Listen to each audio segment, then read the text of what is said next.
उसको सदाचार। तो वो ऐसा जो सदाचारी, शांत शुद्ध सदाचार, गुरु भक्त मानस कामनास, और उसका मन में गुरु भक्ति रहना चाहिए।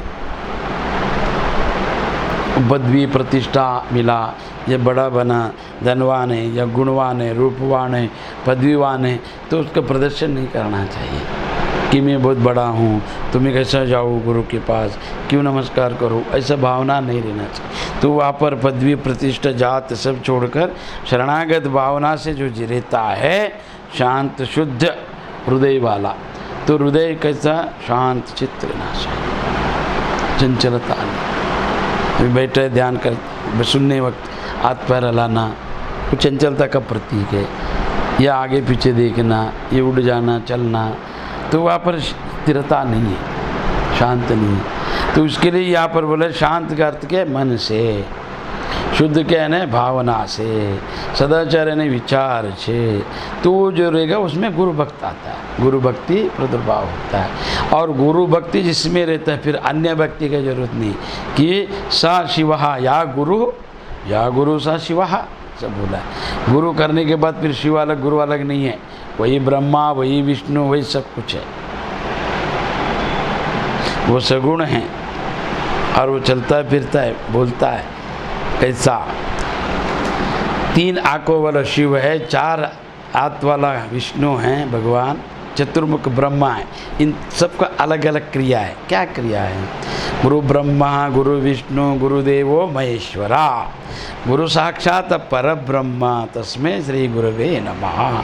तो उसका अर्थ क्या है मतलब में, गुरु ब्रह्मा, तो ब्रह्मा जो है चतुर्मुख है, सृष्टि करता है। तो गुरु में 4 मुख नहीं, एक ही मुख है, मगर गुरु में उनको क्या समन्वय है?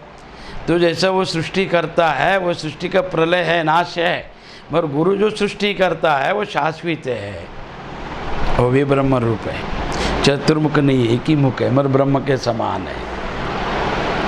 और विष्णु 4 हाथ वाले पालन करता है, तो ऐसे गुरु भी पालन करता है शिष्य को, गुरु विष्णु हूँ।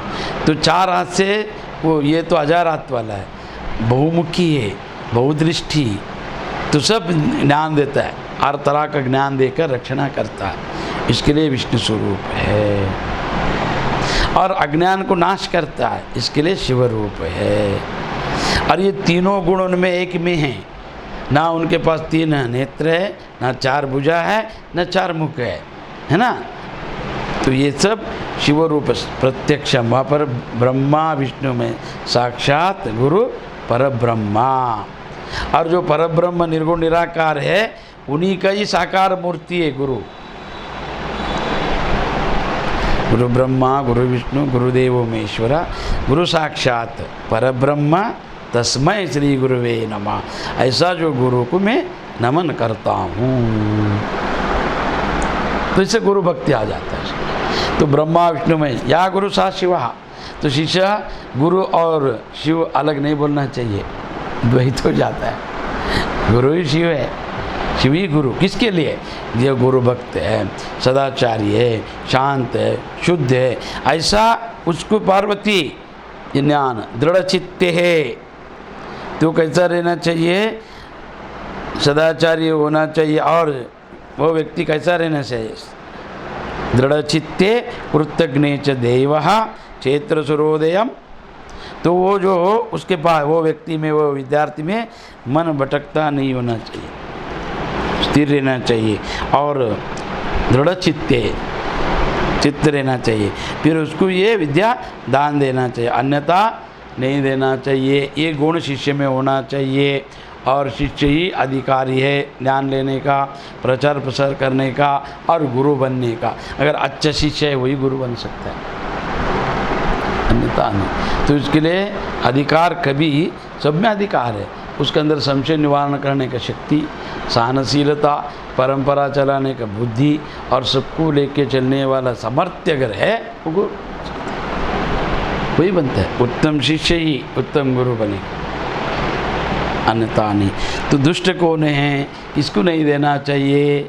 तो दुष्टे च दुर्जना क्रोधे नास्तिका गुरुत्फले हीन सत्वे ये दुराचार्य स्वर ज्ञानम नाध्येयते। ये पार्वती, तो ये शांत शुद्ध सदाचार गुरु भक्त को, दृढ़ चित्त को ये सब देना चाहिए। मगर जो आदमी जो दुष्ट है, दुष्टता यानी दुर्बुद्धि, पदवी सिद्धि, कोई आकांक्षा लेकर आता है नहीं गुरु के पास, ब्रह्म ज्ञान छोड़कर सिद्धि के लिए आने वाला और साधना कर नहीं सकता है, तो वो दुष्ट रहता है, वो गुरु निंदा शास्त्र निंदा सब कर देता है। तो ऐसा वो जो दुष्ट है और दुर्जनों का संग करने वाला, जो जिसको सज्जन सज्जा और वेद वेदांत के ज्ञान नहीं है, हमेशा निंदा करता है, ऐसा लोगों के पीछे से घूमने वाला, और जो क्रोधी क्षण क्षण में क्रोधित होता है, और नास्तिक जो भाव है, नास्तिक का अर्थ क्या है, ईश्वर को नहीं मानना ऐसा नहीं है, तो वो ईश्वर को नहीं मानने वाला एकदम चलेगा, और आस्तिक ये दोनों को भी मालूम नहीं है ईश्वर क्या है। नास्तिक का अर्थ क्या होता है शास्त्रों में, जो अपने को नहीं मानता, केवल पदार्थ को मानता है वो, तो नास्तिक। हाँ अभी देव, हाँ भूख लगा, भोजन दिया हो गया, वस्तु दिया हो गया। तो नास्तिक का अर्थ सूक्ष्म अति सूक्ष्म देखा गया ना, तो जगत में कोई नास्तिक नहीं है, कि जो अपने को तो मानने का ना, मैं नहीं, ऐसा कोई बोलेगा मैं हूँ तो आस्तिक हो गया। ईश्वर छोड़ दो, नहीं दिखते तो तुम मानो मत, वो जानने के लिए साधना चाहिए, है ना। उतना छोड़ो, एक दूध में घी है, घी नहीं है, दूध में घी नहीं है, दिखता है, तो उसके लिए प्रक्रिया है ना, फिर उसको दूध को दही बनाओ, दही को छाछ, फिर मक्खन, फिर घी, उसमें से आया है ना, उसमें नहीं है वो सब। और बीज में वृक्ष है ना, तो ऐसा तो ईश्वर है नहीं, उसका अलग विषय है। तो नास्तिक का अर्थ क्या है, जो अपने को नहीं मानता, जो क्रोधी है, तो और गुरुत्पल्लवे वे, और जो क्रोधी है, और दूसरा